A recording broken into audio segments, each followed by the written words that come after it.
So good afternoon, everyone. I'm your host, Logesh, and I'm pleased to welcome you to our Get Set for Career Success in 2023.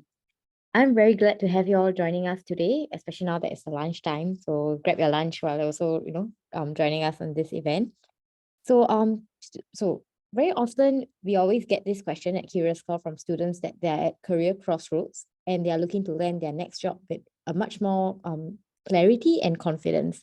So today we're going to have someone who's very specialized in what she does, and she's going to share with you how you can work on your career track. And we also have Daylon, who's our founder, who's going to share with you tips on how you can work towards your career success in 2023. But before introducing them in details, let me share that you have the opportunity to submit your questions by typing them into the Zoom chat box, and that towards the end of the session, we will address them during the Q&A session. So now it's time for me to introduce you to our guests. First off, we have Audrey Low, who's the founder of the School of Empathy and the career coach at CuriousCore. Audrey Low is a bilingual Gallup Strengths Finder trainer, performance coach, and new field ontological coach, and she has worked with leaders in both the corporate and startup space in Southeast Asia and Hong Kong, where she helps to shape their culture and talent strategy. She has also been invited to speak about her HR experiences at her alma mater, SMU, on several occasions, and was also a guest speaker for career coaching at General Assembly. And at the same time, I'd also like to introduce you to Daylon, who's our founder and educator at CuriousCore, a change maker who aspires to transform the education landscape. He has more than 10 years of experience working at the intersection of technology, design, and marketing. Daylon has worked with organizations across different industries and scales, including a 2.5-year stint launching his own e-commerce venture as a design and marketing lead. Now I'd like to pass the floor to Daylon. All right, thank you for the introduction. So Audrey's been our career coach, and those of you who are students of ours would know that. And she does a lot of one-on-one sessions with you all, and she's a certified coach. So we got her in today to share a little bit more about how you should kickstart your career transition in 2023. And very happy to welcome Audrey over here. And we're going to kind of do this like a fireside chat. And we're expecting questions. If there aren't, I think we're going to go through several exercises, Audrey as planned, but keep the questions coming. Yeah. Over to you, Audrey. All right. So thank you, Daylon. Basically, I would like this to be informal, having like a fireside chat. I don't have slides to run you through things, but I'd also really like to invite those who are here to come forth with your questions, come forth with what's on your mind, and, pick on Daylon and my brain. We are here as an active resource for you. So the topic for today is Get Set for Career Success in 2023. Some points of discussion, firstly, are how does it look like to envision the future that we want for our career? And when we talk about success, let's talk about defining what that success means to us individually. So to you, Daylon, what does success actually mean for you at this juncture? So I think success for me is running a tight ship at CuriousCore and having the team together, very cohesive, and everyone knows what they're doing and are able to run on their own with a very clear understanding of their roles and responsibilities. So that's kind of from more of a people manager perspective. Yeah. Very nice, thanks. And I'd just like to invite the floor. What does success actually mean to you? And I quoted success. Any brave souls who would like to just share your thoughts? Or type into the chat. High paying job. Interesting. Well, keep it coming. And that there's no right or wrong answer. The key is knowing what is it that we want in this point in time. And what are the trade-offs that we're willing to make to go for it, and how much do we really want it? So if you ask me, it's actually doing what I'm continuing doing now, training, coaching, consulting, maybe a little bit more of teaching. So just a thought exercise that I'd like to invite everyone right now. You can type into the chat. Imagine you discovered that you have 100 million in your bank account right now, what would you be doing for work next Monday onwards? Okay, very nice. Someone said success means being content. Someone else also said job fulfillment. All right. Now I'd like to hear from you. Imagine you had 100 million in your bank account. What would you be doing? Take a think and put it into the chat. Anything but work. Interesting. So what would you be doing then? Yeah, what's anything else but work? Spend time to learn and improve on what you are pursuing. Interesting. It would be helpful if we're a bit more specific on what it is that we're pursuing. So why I invited us to do that thought exercise is to be free of the shackles of our boundaries and how we usually make our decisions. So when we talk about pursuing career success, usually it sounds like, a high-paying job, prestigious titles, being in a place of power and influence. When you walk into a room, people want to come and shake your hand because they really respect your work. All that is great. All that is, fantastic for people who have accumulated that credibility around the work that they've been doing. But it's also about thinking, what would we be doing if money weren't an issue, hypothetically? Some might say, I would want to pursue being a full-time photographer. All right. If you are already in the UX space, how could you be a UX designer and photographer? Some are like, oh, I'm a musician, but I also love fixing musical instruments. Interesting. How would you, if let's say you are pursuing a switch into the UX industry, how would you brand yourself as a UX designer and a musician, or even as a tinkerer who's able to fix musical instruments? Doing art projects around the world. I love it. So it doesn't actually mean anything but work, because doing art projects around the world can be meaningful work. So why I asked that question and that thought exercise is to free up a part of us that we usually don't ask ourselves, and to see how can we marry that with our actual work, right? So I'm going to take a pause here. Any thoughts, any questions that's coming up for anyone? Any thoughts from you, Daylon? No specific thought other than to say, I think we get through our career for years without actually setting time to think about it. Exactly. Yeah. So I think for the next 45 minutes or so, if you can just spend some time, go through the guided questions and participate actively, you benefit like so much from it. So don't be that guy or the girl who goes through like 10 years in their career and never thought once what they want out of their own work life. Yeah. Very nice, very nice. I think it was Aristotle, the philosopher, who said an unexamined life is maybe not quite worth living. And the whole idea is to put that mindfulness to actually examine where are we right now and introduce that mindfulness and thoughtfulness into what we're doing, putting in the why into what we're doing. I love that the comments are coming in the chat function. No fear of losing my job. I'd be more vocal about the problems in the company and more intentional about the scope of what I take on. And I love that comment. I just like to speak into that right now. A lot of times, our personal power and voice is sometimes muted because we are afraid of the repercussions of speaking up. We are afraid of our boss thinking that we're not as competent if we ask for help or if we voice out problems that we see.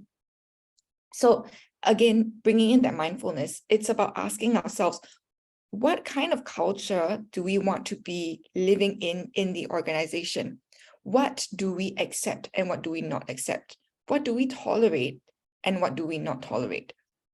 And sometimes maybe it's about learning to reframe the problem to our managers or people around us. And instead of going to them with the problem, it's sharing an observation, sharing an insight, a suggestion of how we would approach fixing the problem, and then leave it to the people who are in that position to solve it.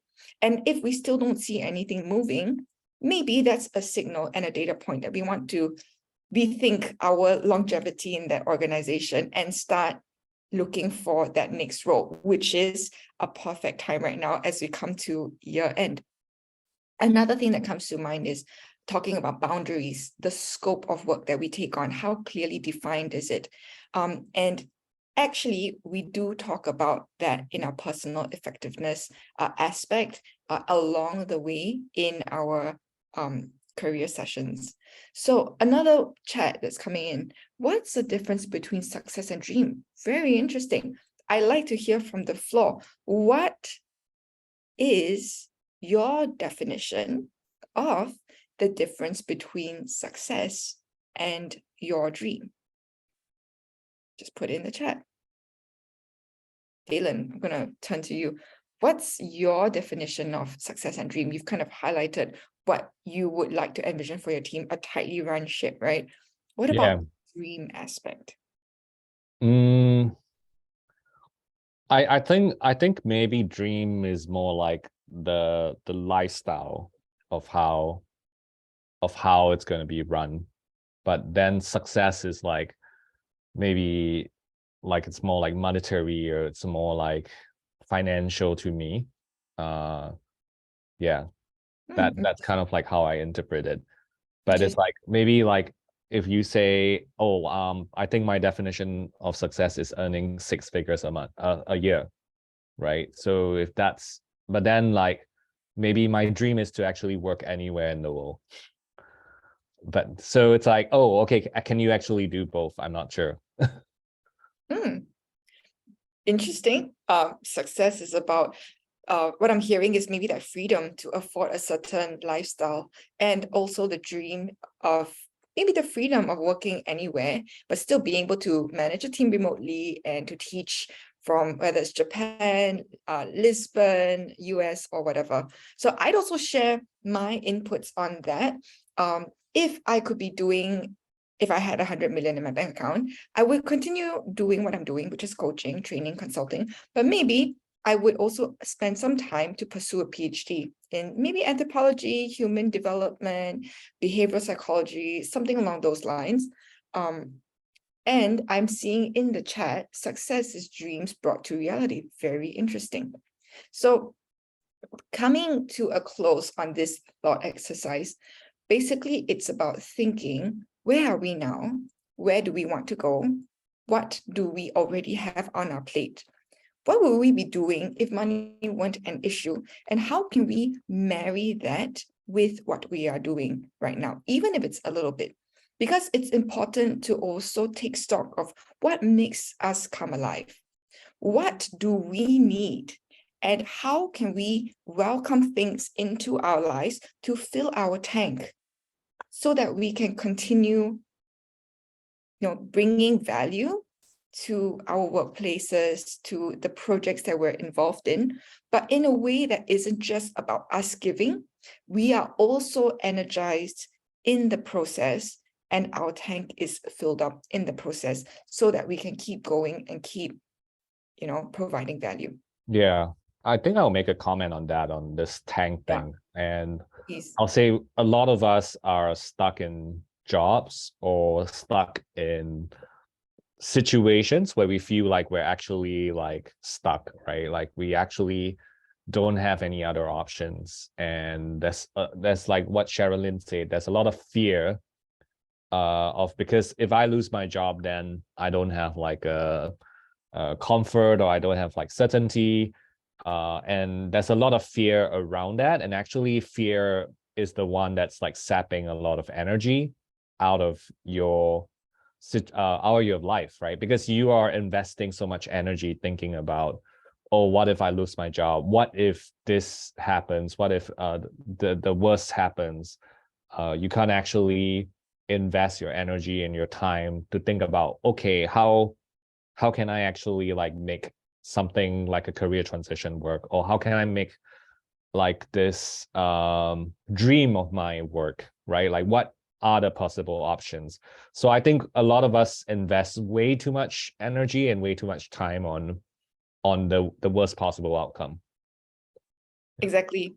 And usually the worst case scenario probably doesn't even happen 30% of the time, or 50% of the time. So we're actually putting so much time and energy to preempt things that don't even happen. But what if we spent our time and energy to build upon things in a certain direction that we want, which also brings in the concept of power and empowerment, also to take stock of what is within our locus of control and building upon that, rather than worrying about things that are outside of our control that may or may not happen. And it's about maybe building that confidence that if bad things crop up, or things that are not in line with our expectations crop up, that we have the ability within us to find that resourcefulness to the problem and figure out what to do with it. So just bringing into that whole UX context, right? Since CuriousCore is, primarily coaching and training up UX practitioners, we don't know what sort of client project we'll get, but we know that we have been trained up with the skills and knowledge to know how to approach an issue. And we are able to ask the questions to find out what is the root problem that we're solving for, and then to present our insights, to then apply the skills and knowledge to actually solve the problem and make recommendations. So why not apply that on our own lives as well? So Dawn has an excellent question. What if you do not know what you want? What you can bring, or what can you bring best value into that also suits your personality? Yeah.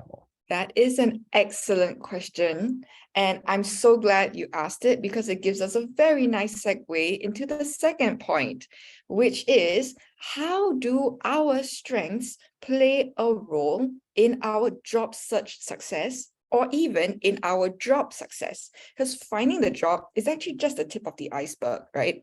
Staying in the job and doing well and flourishing in it is actually the longer marathon. So I'd like to invite you to also share your thoughts if you have any questions around that. So for me, I have been using the Clifton Strengths Finder tool over the last 7 years to train up startup teams, to coach founders, to help them understand and take stock about how they naturally think, feel, and behave. And I'm very passionate about this tool, having explored 7 other tools, because I feel it tends not to box a person into a situation, but rather we look at how does a person tend to react or respond in different scenarios based on their inherent thinking, feeling, and behavioral preferences. So just as an introduction to everyone who may not be so familiar with StrengthsFinder, I will actually put in what are my top 5 into the chat right now, so that we have a frame of reference. So just to introduce, very nice to meet you. My name is Audrey. I'm a Gallup StrengthsFinder trainer and coach. My top 5 talent themes are actually communication, empathy, strategic, individualization, and woo, which stands for winning others over. Now, I did this assessment more than 10 years ago, at the start of my career. And knowing these was a really useful and helpful data point to help me uncover where I am best able to add value and how. On the flip side, it also told me what I need. What are the conditions that I need in a job to be able to thrive in it? So as I intentionally leaned into my talent themes in selecting roles that enabled me to utilize these talent themes, which later turned into strengths, in the process, I also flourished. So one last example. For example, using my communication talent theme, I'm able to coach, to train, to even consult. And communication is basically the speed of thoughts to words. So in doing that, I was able to sell, for example, a good company to a candidate. And at the flip side, also sell this candidate and what's their unique story and how they fit into a company to bring these two organization and candidate together as a headhunter. So leaning into my talents and strengths enabled me, for example, in a role to close 7 roles in 8 weeks, in terms of being target-based. So another question, have I done it again? Did anything change after? Interesting, I could have, but I didn't feel the need to do it again. Although you definitely can after another 5 or 10 years, because I felt like the talent themes were still describing who I am in terms of how I think, feel, and behave. I felt that I was able to dig into the treasures that I had, polish it, hone it, and use it to serve others and myself with who I am, how I think, feel, and behave. Any thoughts, any questions from the floor before I continue on sharing my thoughts? I think there are a few questions. I think there was a question on if you were to do the test again, did anything change, from your strengths? Right. So it is possible that, for example, if you do your top 5, your 3rd talent theme might disappear down into your 7th. Your 8th might come up to your 4th. Your 5th might drop down to your 6th. So if you only review your top 5 talent themes, it may change. But if you review the full 34 talent themes, you might see that, oh, okay, it's still primarily in that top 1/3 of my thinking, feeling, preferences. Maybe your top 1/3 might be 1 to 12. And then your middle portion might be 13 to 28. And then your rarely me might be your 29 to your 34 talent themes. So right after this, I will also send a glossary to the marketing team who can share it maybe with the people on this call to have a look at what are actually the 34 Clifton Strengths talent themes if you are curious. So just drop the marketing team an email. Another question, it should be okay to change work-life stages differ. Yes, definitely. It might differ. It's not to say that once you do it, it is set for life. The key is to not let it define who we are, but using it as a tool to take stock of where are we right now in this point? How can the data help us to make certain decisions? How can we leverage what we already have to maximize it, to serve our work, to serve our families, to serve, our teammates and all that? So going back to a few more points that I had, I would say for those who are considering doing a career pivot, you are maybe already in transition, or maybe you are thinking about leaving your role in the next 2-3 months or 3 to 6 months, I highly encourage you to consider doing your Strengths Finder so that you can do a strengths audit on where your natural talents and inclination lie and how you can lean into your talent themes to get you from where you are right now to where you would like to go. All right. So any questions from the floor before we move on into the second half of today's sharing? I like it to be interactive, so please don't feel shy. Or maybe for those who already have done your Strengths Finder, maybe you could also share your experiences of how it was for you. Was it helpful in any way? How has the awareness helped you to be more effective in your work or even in your personal life? Any questions? Nikki, do you want to elaborate what you were saying about should be okay to change work and life stages differ? Do you mean in relation to Strengths Finder or?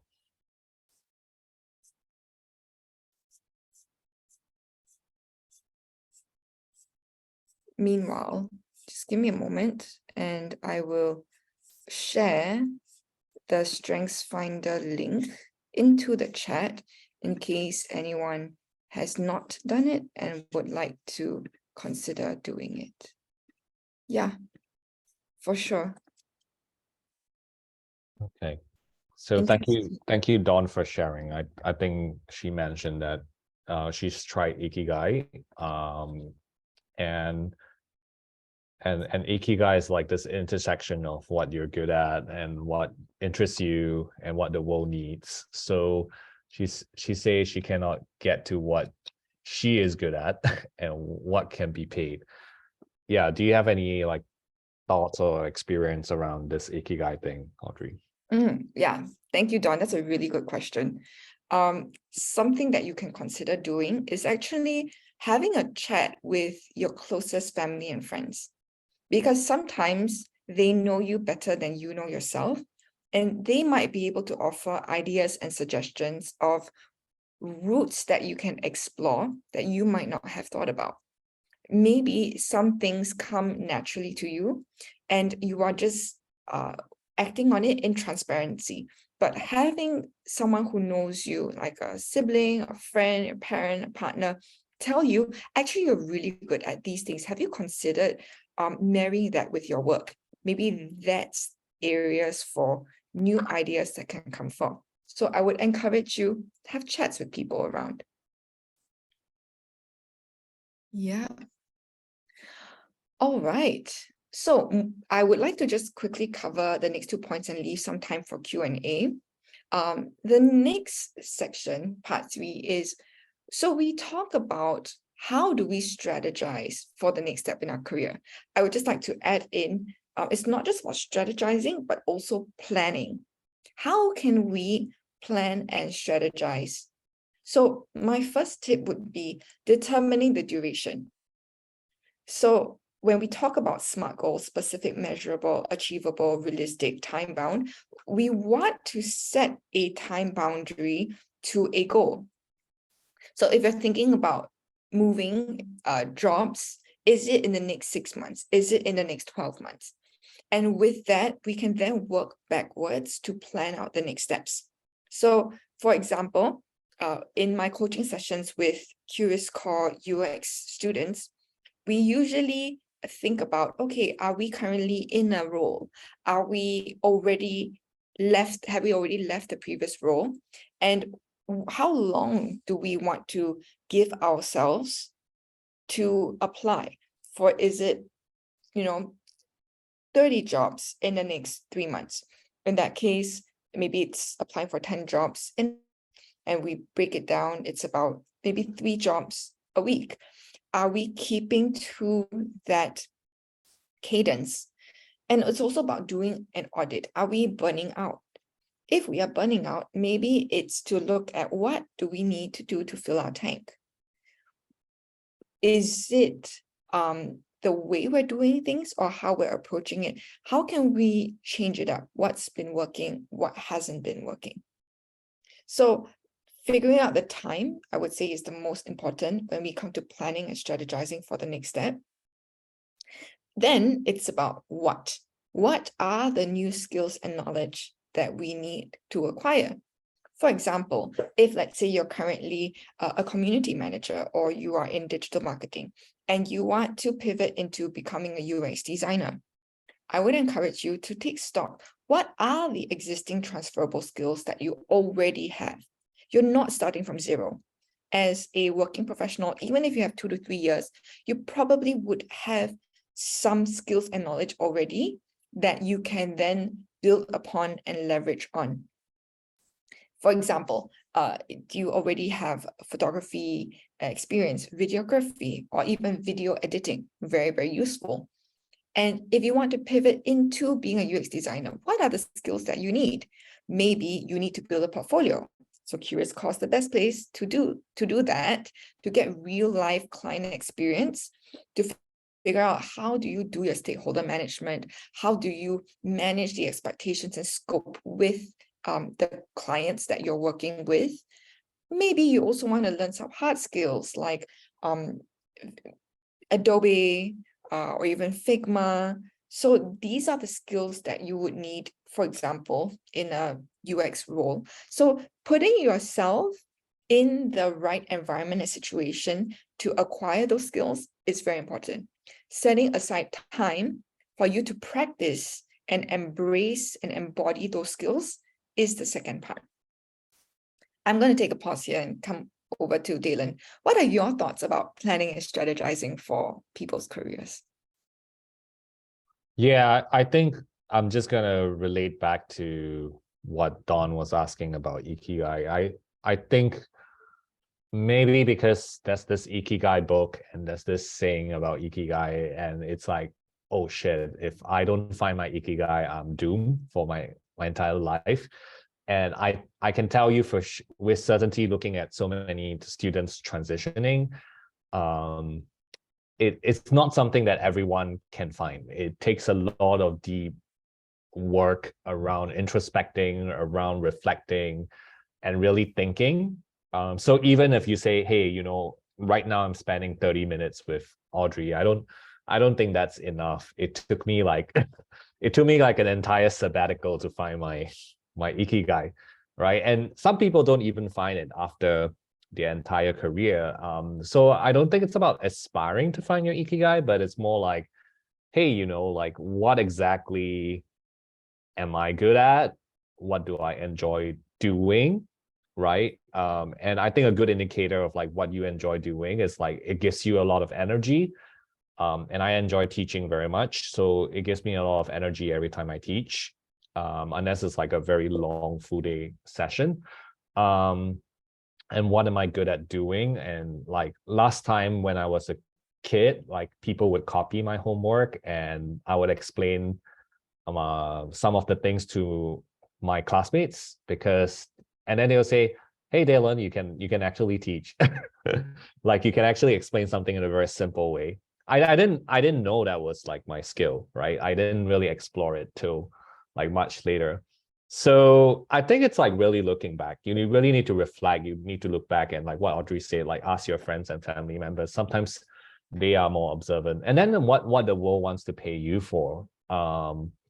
And I was always asking this question, hey, I really like design and I really like art. What job is going to pay me the most, right? What role is going to pay me the most? Then it's just kind of like I stumbled into tech, and tech happens to pay one of the best. So I'm like, oh, I really think this is great. Like I think a lot of these people I'm helping, they found a career in tech, whether I did it informally or formally with them. And I want to like make sure that as many people as possible can get into this industry. So that's what we do, right? This is why CuriousCore exists. So even if you just find 2 out of the 3, I think it's pretty good. Like I think if you can find 3 out of the 3, oh, that's really wonderful. That's like perfect. You got your career life set. But I think if you can fulfill 2 out of the 3, it's not too bad. Like, yeah, what you get paid well and what you enjoy doing, oh, that's not so bad, right? Or what you're good at and what you get paid well, that's also not too bad. Like people do that as well. So that's kind of just my high level thoughts. Very nice, thanks. And I'll just lean into using myself as an example as well. So I remember in university, when I was 21, my friends were like, so where do you want to apply to after you graduate? I'm like, I don't know. Nothing really calls me. And I was like, I want to be a coach. And I've always been someone who leaned into my intuition. And people are like, no, you need to work for 10 years before people will want to listen to what you have to say if you want to become a trainer and a coach. But fortunately or unfortunately, I was a little bit stubborn. So I was like, okay, fine. I will try the traditional route and see how it goes. So I started my job in L'Oreal in Shanghai, doing international makeup product development for Maybelline, developing lipstick, BB cream, makeup removers for the Asian market for the Asian women. And that definitely gave some MNC corporate experiences, but going through that program also enabled me to figure out what in that job energized me. So it was the ideation process of creating a new product, bringing it from idea into reality, naming the lipstick shades, Pinkalicious was one of them, deciding on what colors to launch. So we're both in colorful do today, so I love that. So bringing color into life, that was what energized me. But there was also the other aspect of troubleshooting, problem solving, or even reporting. That part was a little bit more stifling for me. So with all of these data points, I decided, you know what, I wanted to go into HR and I wanted to work with people to understand themselves better so that they understand, how can I live in a way that I flourish? And I can flourish in the workplace, and I can also flourish in my personal life. So I love the comments that are coming in. I find the futures video, passion for profit, helpful on the Ikigai topic. Very nice. If you have the link, do drop it in the chat. If not, maybe people can go Google that later. Simon Sinek's why. Exactly. I love it. A lot of times we just do things for the sake of doing it. We do things because society tells us we need to. We do things because our parents tell us, do that, it's good for you. But it's really important to stop and ask ourselves, why are we doing what we're doing, and to own it. Because if we don't own the why, we will come to a grinding halt and go, I'm so exhausted and I'm so tired. What am I doing? Why am I doing? Why don't I feel fulfilled and satisfied? So it's about coming into alignment on that why with what we're doing. And so moving on in that way. So it was that constant asking of why am I doing what I'm doing, along with what is it that I am good at? What is it that I enjoyed through my Strengths Finder that I decided to take some risks? So doing my coaching program 4 years ago was a major risk. I saved up and I went for it. And I started building, and over the last 4 years, clocked 300 hours. And hopefully refine that skill of coaching. And so I guess what I'm trying to say through all of this is asking yourself questions, or acquiring the skills to ask yourself the right questions at the right time, can open up possibilities for you to choose differently, or to have a wider angle of choices than you previously were aware of, or that you previously were able of having access to. Yeah. Any thoughts in the chat, Daylon, before we go on to the fourth point? Thank you, Tash. No, I think I just typed over there, like, just do something that you won't lose your soul doing. Exactly. Life's too short for that, right? Yeah, exactly. Like, so many people sell their souls doing things that they don't like. And you can't recover from that. It's very difficult to recover, depending on what you do, right? There are some things that once you do it, like, you cannot recover from that. So one of my coaches used to ask me this $1 million question, and she would go, for the sake of what? You are worrying and stressing out about tomorrow for the sake of what? You are in this job that sucks your soul dry, with a culture that does not encourage you to flourish, for the sake of what? And maybe it's about coming into contact, to be honest with ourselves, to look at what isn't working so that we can pivot ourselves into a wide open space and start walking in that greener pastures that actually does edify us as human beings. So onward to the fourth question. What are some steps to set ourselves up for success at each stage of the job search process? Quite a tongue twister there. So that I just want to give people in the audience a chance to step forward for a little bit of live coaching, if you like. So take 2 or 3 minutes, if you like, just put your name in the chat while I go through a little bit of a tip about how we can set ourselves up for this search process, okay? If your heart is beating and you feel like you want to say yes, but you're unsure, yes, that's you. So just put your name in the chat and come forward. So a little bit of tips. In my coaching conversations, I hear a lot of people asking for help to get clarity on how can they better manage their time, as well as emotional management. So my first tip is, if you can afford the time to, allow yourself to take a break and recharge. So imagine, like, those F1 cars, you can't just run 50 laps without pit stop. You need to go into that pit stop, even if it's for 5 seconds, where a team of 10 people lift the car up, change all 4 tires because you don't want any punctures, you don't want the car to flip. You add in the water to bring down the temperature of the car so it doesn't overheat and risk exploding. Even if you're at 50%, that's too much of a risk because I don't know when the next pit stop is going to be. I'm going to fill it to 85 or 95% tank full, right? If F1 cars need that pit stop, how much more human beings? So having that pit stop to just rest and recalibrate does so much for our mental health, our emotional health, and maybe just that pause gives us the insight to seeing ideas and possibilities that we've not been able to see when we're constantly running on the hamster wheel nonstop. So another thing, to those of you who are on the verge of burning out, please share this recording later with your friends and family who this might resonate with. Or if it's you, consider having a conversation with the family, with your friends, or even with your manager about possibly taking a 3-month or even 2-month sabbatical just to recalibrate. Because you will come back a lot fresher. You will come back with fresh perspectives. You will come back with new ideas, with a new perspective of seeing things. And you will also have changed and evolved with the rest that comes with it. So I'm just going to ask people, put down a number in the chat right now, 10 being high, 1 being low. Imagine you are a plant right now. Imagine your favorite plant, whether it's an orchid, a monstera, peace lily, sansevieria, whatever.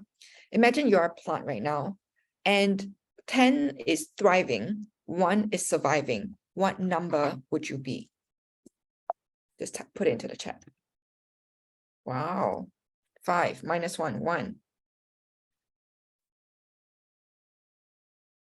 6. Any more? 5, 8. Very good. Right.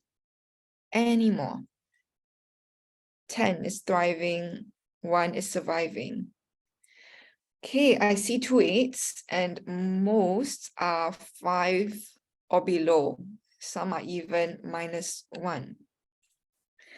Thank you for sharing. And I invite you to ask yourself, what do I need to change in the next 1 week? You can put into the chat. What do I need to change in the next 1 week? So imagine you want to change, you want to move into a new career, but right now you're just so exhausted. How can you move forward if you don't take care of yourself first? It's so common to neglect ourselves and just keep pushing, like keep stepping on the accelerator, because sometimes we don't stop to stand in front of the mirror to look at how tired we are. So is it more like, from, if let's say I'm a 1, I want to shift it to a 2, what do I need to change in the next 1 week? Yeah. Okay. I'm asking the floor, what do they need? The answer's not going to come from me, because I probably have an idea of how I want to live my life. And what I want to change to get it from a 1 to 2 might be very different from what you need to change to get it from a 1 to a 2 or even a 3. Okay. Okay. And is this also like assuming that there's no blockers, no, like money's not an issue or anything like that? Well, I would say, to be honest, money is an issue to the extent that you let it become an issue. Why do I say that? Because, Yang Popo says money not enough. Money is never enough. Okay. But it's up to us to look at how much do we really need versus how much do we think we need, and then how much we want. Awesome. Okay. Maybe to just take that 3-month break, probably 1,000 a month maybe is enough. You just go NTUC, make your own groceries, learn how to cook your own food. Maybe it's healthier and more nourishing. It's up to you to manage how often you go out and eat out or watch a movie or meet people. If you really need that 3-month break, maybe it's a good idea to spend more time at home with yourself, journaling, watching, free YouTube resources, and spending time with yourself to recalibrate. And maybe that just setting aside that 3K to give yourself that sabbatical, maybe that's enough. You don't need to be earning 3 times of the salary to give yourself that sabbatical, Yeah. Daylon. No, I just see a few things coming through. I mean, Christine's saying, I want to take myself out for coffee and Love it. plan. That's It. good. It's like self-care, like anytime you give yourself. Yeah. Exactly. And I see in the chat, not exhausted, but a lack of drive. Very nice. So then the question is, what is causing that lack of inspiration? And on the flip side, what would give me that bit of inspiration? Yeah. And Dawn, if I were to flip that around to you as well, I also say, like, you're waiting for an external thing to happen in order for you to feel like you have drive. But you need to ask 2 questions. You need to ask, like, what's causing you to have a lack of drive, right? There's something sapping your energy. There's something sapping that life away from you. So you need to find out what's the root cause of that. And then you can't wait for an external thing to come in and give you a jab and say, like, oh yeah, a booster, and then you have drive, right? It's like you have to find things for yourself that causes you to have more life, right? So it's like, even like something as simple as what Christine said, like take myself out for coffee, or something as simple as like having hot showers and just putting very, very nice Aesop soap around you and have essential oil. That's also like a self-care ritual. Yeah. So the next 2 comments, right? Maybe it sounds like having some conversations with family members where possible to help them understand why you are making certain decisions right now, and to actually ask for their support, rather than being maybe discouraging. And the next comment about financial commitments, I fully understand that different ones of us might be in different life stages. Maybe you have a mortgage, maybe you have, to support your family members. Those are definitely real responsibilities and commitments. I would say also think, what do you need? All of these commitments are there. What are some conversations that we can have with the people who are closest to us to help them understand what we need and to try and make space for that? So it's not neglecting these commitments, family commitments, financial commitments, but it's having the conversations to also articulate what you need and to fit that into the picture, because you need to fill your tank to keep going on. So just to wrap it up, and we'll open up a time for some Q&A. My question is, what do you need right now? If it's to take yourself out for coffee, do that. If it's to have a conversation with someone, do that. What is one thing that you need to go from a 1 to a 2, or even a 5 to a 6, so that you can thrive a little bit more rather than just survive? Right? So in this aspect of how can we set ourselves up for success in that job search phase, it's really about taking care of us first and foremost. And I like to tell people, sometimes it's just about changing our routine, maybe going out for an evening walk. When was the last time you caught the sunset?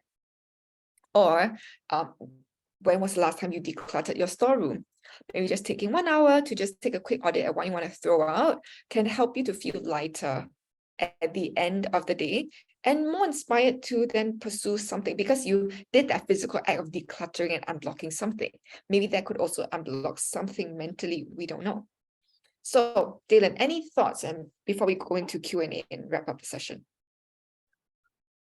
Not exactly thoughts, but I think a lot of people have used money as like something that stops them on their tracks. And it's like, because I don't have this amount of money in my bank, that's why I can't do this.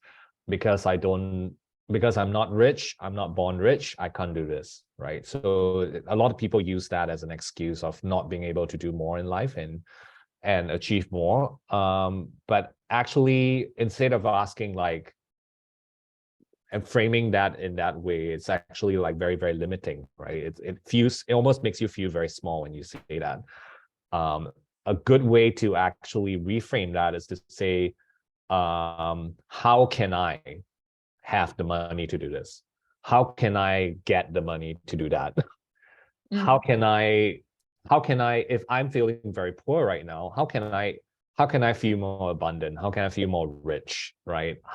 Is there someone I know who feels abundant or feels rich that I can talk to, that, what do they see differently, or how do they think differently from the situation? Because I'll say I've been there, right? I've definitely been there. I don't have a lot of money in my bank account. And actually it's a terrible place to be. But this is a phase that I believe, you took time to come here, and you are willing and you're able to commit to help yourself make the change, right? And because you're putting that amount of effort, I think they'll just stop there like halfway and actually intentionally like think about what Audrey just asked. What exactly are you going to change? Because if you're going to repeat exactly the same thing you did last week for the next 1 week, you're going to have the same results. That's for sure. Yeah, exactly. And someone once said in a joking way, insanity is doing the same thing in the same way and expecting different results. So if something is working, keep at it. But if something is not working, look into how can we tweak it to change it up a little bit. So we're coming to the last few minutes of today's session. Are there any last questions along the way? I just want to say thank you for putting your questions in along the way and putting your thoughts. I think it definitely made today's session a lot richer in terms of the content, in terms of your thoughts and perspectives. So thank you for that also.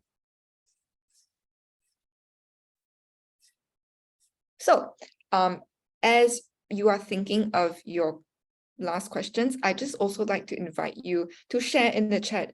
Are there any takeaways from this session? Were there any interesting thoughts or perspectives that came up for you? Any interesting reminders? Or any action steps that you would want to do differently besides taking yourself out for coffee in this coming week? I think the self-care routines are fairly simple to do, and some of it can be fairly inexpensive, right? Like just taking a walk in the park. And I used to do a lot, like just going to the beach and looking at the sea. This is like really great self-care. For one of you mentioned, like, I want my family to appreciate my career choices and be emotionally supportive. Like in terms of things that involve others, you need to recognize that you can't control how they think or how they feel. But if you do not voice out, right? If you do not tell your family members, like, this is what you need from them, they probably wouldn't know either. So the question is like, how do you approach a conversation with them in a way whereby you can have a constructive conversation around like, this is what you need in your life at this point. I need you to be supportive of my career choices. I need you to be patient. That's kind of like how it is.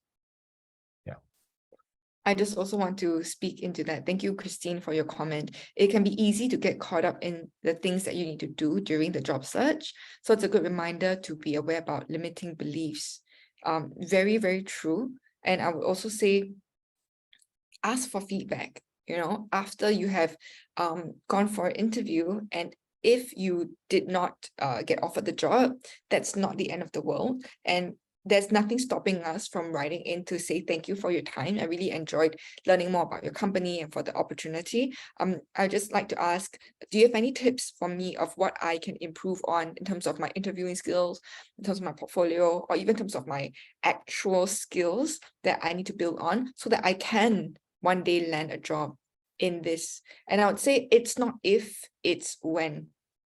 And that when would come if you keep persevering and not giving up, because sometimes it might take longer than you think, but that journey is not wasted, because for every closed door, there's definitely something that you can take away with you to incorporate it into your next attempt. And all of that will be your battle scars and experiences to share with people down the road who are also trying to walk down that same path as you. So nothing is wasted. Yes, another one. Main challenge, get a job in different I professions. can address that. Yeah, Yes. please. Yeah, so I think that's always a very common reason why companies don't hire you. And it might seem like it's actually a problem if you hear enough people saying it. And I don't doubt that there are some employers who are very, very against hiring people who have no relevant experience in their opinion, in their thought. Even when you talk to HR looks at your CV and they're like, well, this person has no relevant experience. Like, I'm just gonna put the CV out.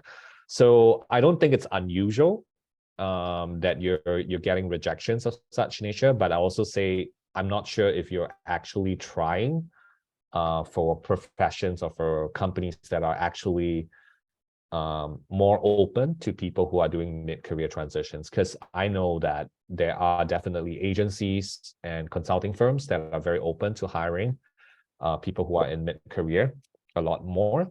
And I'm not sure if you actually tried that, but if you still can't, you can definitely reach out to me on Telegram. You want to talk about Sherilyn, Audrey? Sure. So is it wise to find motivation in a new role after joining? So for example, the skills and experiences are a good match, but it might not be a role or organization that one is super passionate about. My first question is, why did you take that job in the first place? Did you take that job because it was something that came along?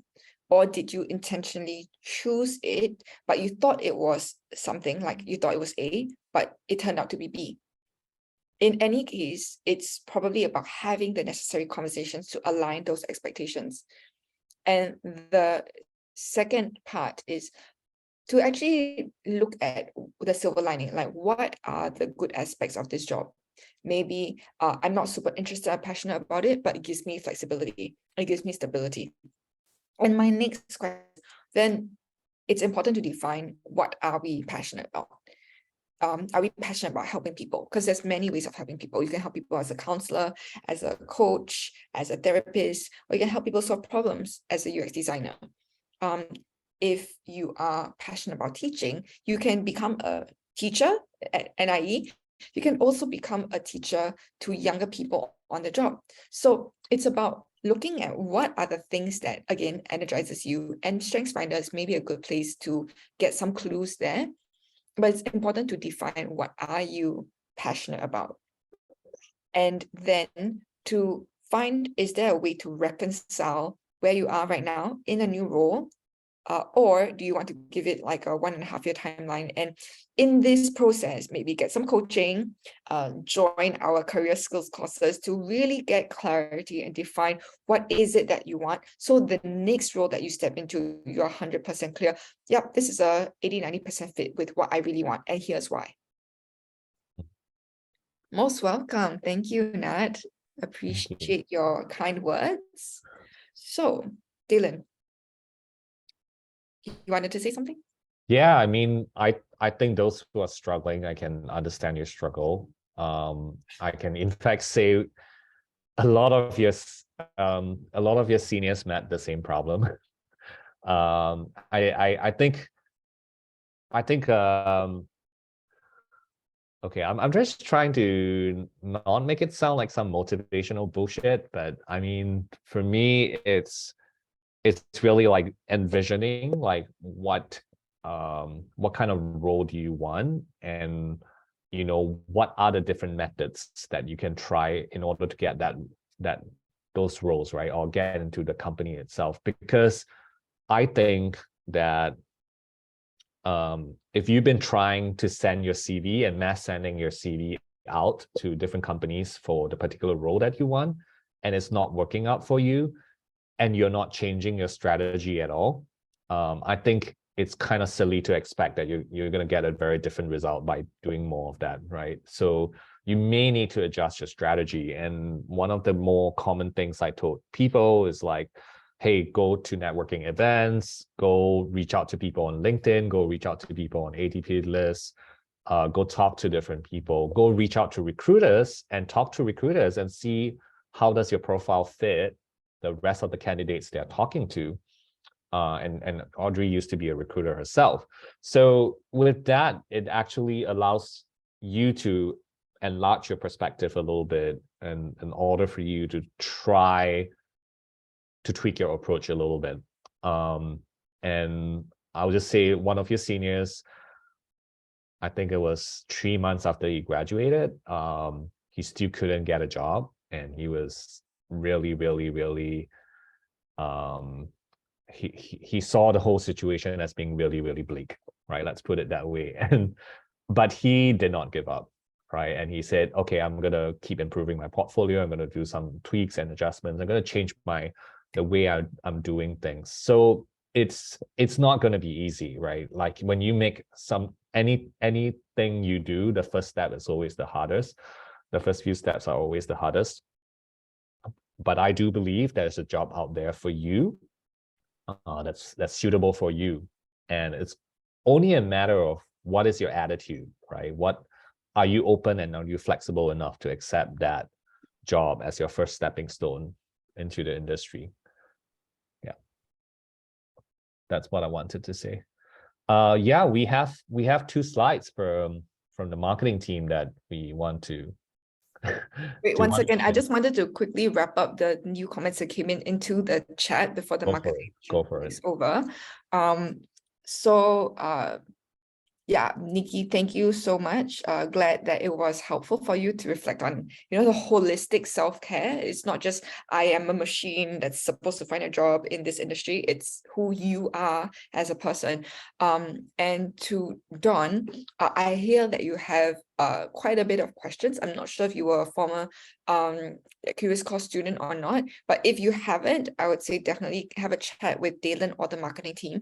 I think CuriousCore is a school that doesn't just only provide you with the skills to transit into user experience, but it also helps you to gain more clarity about who you are as a person.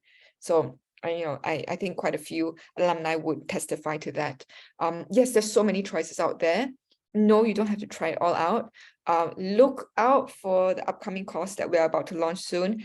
Maybe you might want to join that, consider joining that, and that might answer some of your questions, Dawn. So in terms of design, yes, there's so much out there, data analytics and all that. Yeah, definitely talk to people, and you will build out your insights and your decision making from there. Yeah, Dawn, I don't think it's a good strategy to try all the jobs out, but it's a good strategy to talk to people who are already in those roles. And if you talk to 3 in each of those roles that you're interested in, it gives you a good idea of what they do, like what Nikki suggested. Yeah. All right, Daylon, you wanted to pass it over to the marketing team?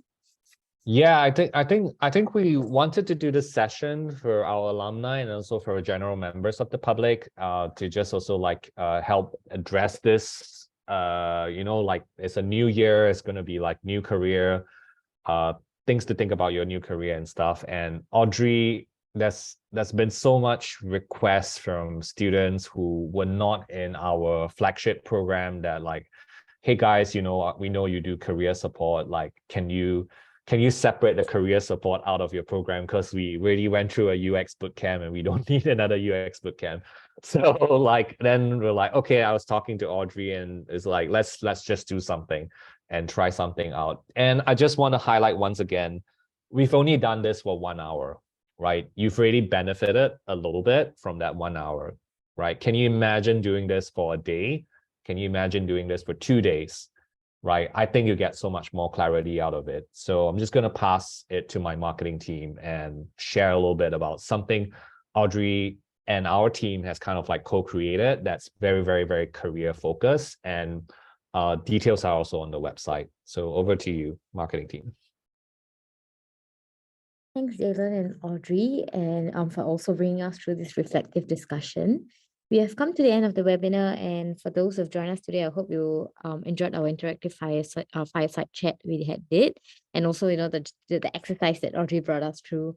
And so, yes, regarding what we are going to bring in, we have 2 new courses, career skills courses. So for those who are keen to embark on your professional career track or are planning to realign your, career plan and, re-strategize, we're actually running 2 courses in December. So the first one being career vision and strategy analysis, whereby we'll take you through on the planning and how to come up with a more aligned plan, and like keeping you in check on how you can work towards what you want to actually achieve and the kind of role that you desire.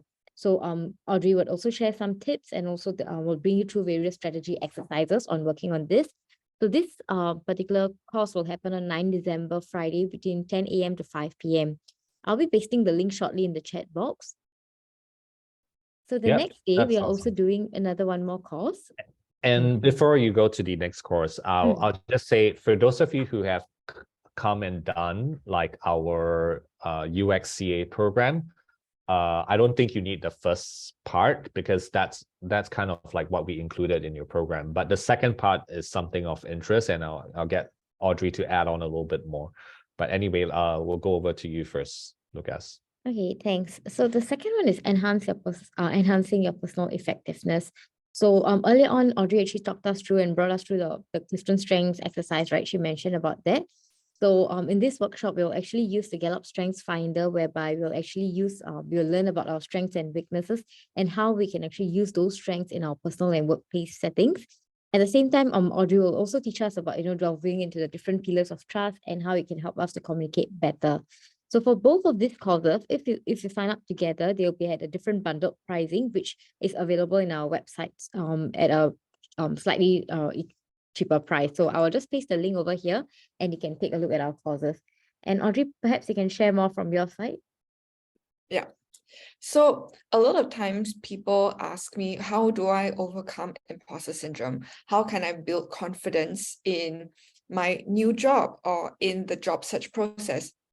And it's really about building trust with ourselves first. So we will, in this course, look into breaking down, what does trust mean? How can we intentionally build trust with ourselves and others? So that's the internal aspect. And the next aspect is in terms of how we show up.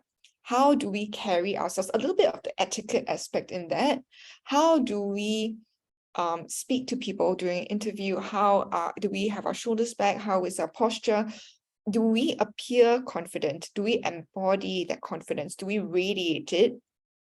Are we able to put others at ease? Do we put our interviewers at ease? How do we make a good first impression? And along with that, how are we making requests?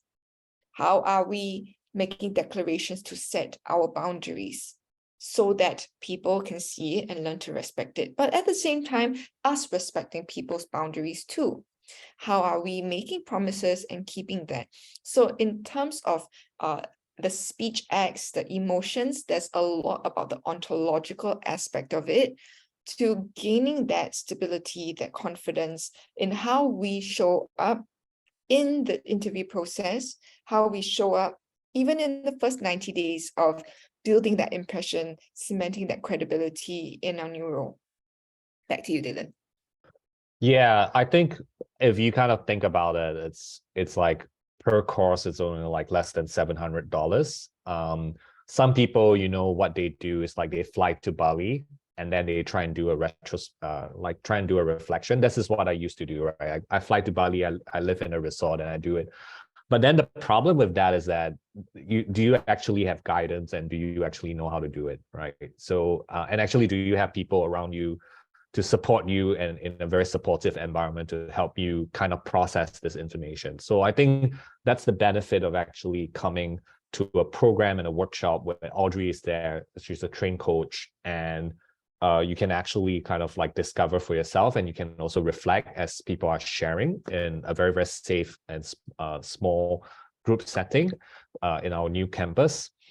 And then when you think about coaching, right? And just to share a little bit about coaching as well, I've been investing in coaching, like one-on-one coaching, for like 2 years, right? I had to spend like thousands and thousands of dollars on that. And I can tell you, it's one of the most beneficial things I've experienced in my life, where I've made so much more progress. At the start, I was like, oh shit, I'm like spending $300-400 per session, by the way, on a one-on-one coach. And then I'm like, oh shit, I'm spending so much money. Like, how am I going to get it back, you know? And I was like so concerned around that. And then I realized, like, after that, my coach helped me work through my fears around money. And that was super helpful because I'm running a business. Can you imagine running a business and thinking that the whole business is going to crumble the next day, like all the time, because I'm not secure with money, right? So my coach helped me think about that. So I think a lot of you are in the area whereby you're dealing with a lot of fear and a lot of uncertainty. Having someone professional come in and just help you along that process, I think it's just going to help you make progress a lot faster. This is not one-on-one. This is a small group setting, but I think it's better than nothing. And that investment is like a fraction of what I used to spend. So this is like a program that Audrey has thought for a very, very long time that she wants to bring to life. And I trust her with that. And that's why I trust Audrey with our students to do one-on-one coaching with them. So yeah, it's $300 to $400 one-on-one coaching rates. I don't pay that anymore because I've done my 2 years of investment, but I still am investing in such self-development kind of like activities and work. So yeah, over to you, Audrey. No, I don't have anything else to add. If you have any questions, do reach out to the marketing team. If you are past UX alumni, reach out to me. You have me on Telegram, and we're already past the time, so don't want to hold anyone up. I hope you all have gotten your lunch. If not, please grab a bite soon. All right. Awesome. Yeah. Okay, with that, thank you so much for your time and your presence. For those of you who are alumni of CuriousCore, you know there's a session tonight on abundance mindset. I hope to see you there, especially if you feel like you're stuck. For those of you who are not, please sign up for one of our courses and become an alumni. Okay, with that, I shall see you all in the classroom sometime. Ciao, ciao.